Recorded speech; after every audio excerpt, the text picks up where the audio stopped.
During potentially dangerous weather situations, specially built receivers are automatically activated to warn of the impending hazard.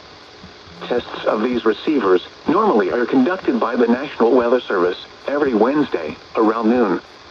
When there is a threat of or existing severe weather in the area on Wednesday, the test is postponed until the next good weather day.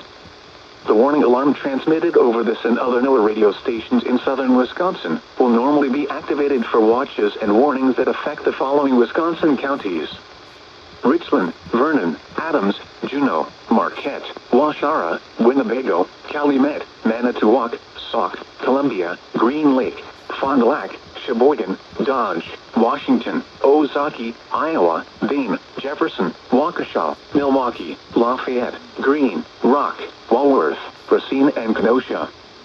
And the following Illinois counties: Stevenson, Boone, Winnebago, McHenry, and Lake. And all adjacent coastal waters of Lake Michigan.